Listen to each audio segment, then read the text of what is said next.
Greetings of peace, everybody. My name is Jacquie Muhammad, and I am a Northwest Washington, D.C. native, a widow from three deceased husbands, a mother of two daughters, grandmother of four, and a great-grandmother of seven. And I am blessed to have a huge number of other sons, daughters, grands, and great-grands from other mothers and such. My life journey weaved together nearly 8 decades of experiences such as marriages, motherhood, friendships, education, community service, and other gained skills and talents. From DC to Deen, stories about my childhood and upbringing has to be told before I can share the significance of my spiritual transformation. That is my embracing Islam at the ripe age of 40. Since then, I have become a passionate career student of Islamic knowledge, a storyteller about my new way of life, an advocate for better life living choices, a bridge between generations, and a great deal more.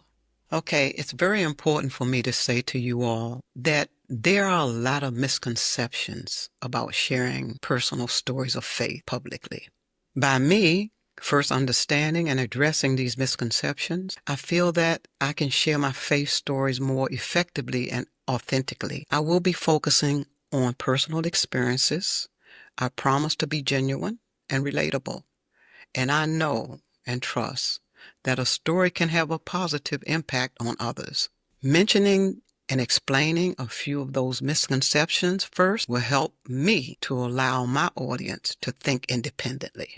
The biggest one is that people aren't interested in hearing about faith. I've done a little bit of research to see what the favorite topics are for podcasts, and my topic is nowhere to be found. It's easy to assume that others are uninterested in discussions about faith or God. The truth is that there are some that don't want to hear discussions about faith or God. However, in my research, I find that people are often more open to these conversations than some might believe, especially when the discussions and the stories are approached with genuine care and interest. Another misconception is that I want to convert others. The reality is that sharing my faith stories could lead to a person considering their own beliefs. But I am not trying to convert anybody.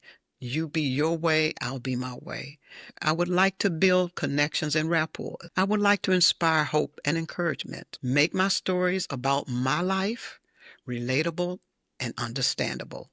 Please don't be afraid. I'm not trying to convert you. The misconception is that I have all of the answers. Let me remind you, ladies and gentlemen, it's not necessary to be a scholar to share your faith stories. I am nowhere near being a scholar. I'm not a scholar, and I'm not perfect. But my personal experiences and how my faith has impacted my life, that's unique to me. And you may find some space in what I say that may help you relate to your faith. Okay. Here's the big one, that sharing your story is fundamentally hostile or judgmental. Well, I had a trailer and I promised that my story sharing about my faith will not be hostile, preachy, or judgmental. But we all must remember that sometimes the truth might hurt when it is not intended to do so. So I can't judge you because I don't want you to judge me. I just want to share my stories with you. Some asked me, what inspired me to create this podcast? I have written a book hiding away on my external hard drive in bits and pieces. That was supposed to be my way of getting my stories told to the public. However, because of the expenses associated with publishing a book, I accepted the fact that I would not be able to afford that. So I got lazy and gave up the idea. But when I heard the word podcaster, I became fascinated with podcasters. And since I had done a whole lot of other things in my lifetime, I thought maybe I can be a podcaster. It was suggested to me that I could tell my stories by way of YouTube, Facebook, etc. without all of the enormous costs associated with book publishing. Another question that I was asked, where did the title come from, DC to Deen? Well, listen to me. I came from Washington, D.C., and let me tell you, I am truly grateful because I had a rich, challenging life that was wonderful, and I attribute that to growing up and living in Northwest Washington, D.C. There are 4 city sections in D.C., Northwest, Northeast, Southwest, and Southeast. Northwest was the trendsetter for everything that happened in D.C. We will get into more details later. However, D.C. served me well. When I thought about a title, I thought very easily from D.C. to Deen. Therefore, as a creator of the podcast From D.C. to Deen, I intend to use my life experiences to share my personal reflections from growing up and developing in D.C. to my transformation to the Dean of Islam, and the spiritual insights grounded in my experiences as a baby boomer Muslim woman now. I want my stories to reach different and faraway places, and social media is the best vehicle to reach those places and people, if God so wills it. Through this podcast, I want my stories to resonate with listeners from all walks of life. I want them to see me, or maybe just hear my voice. There will be times when I share something, I will become emotional and shed a tear or two, or just boo-hoo and cry. I want you to see me be vulnerable if the story warrants such emotions. I want you to see me laugh. I want you to see me thinking. I want you to witness me being a human being and nothing more than that.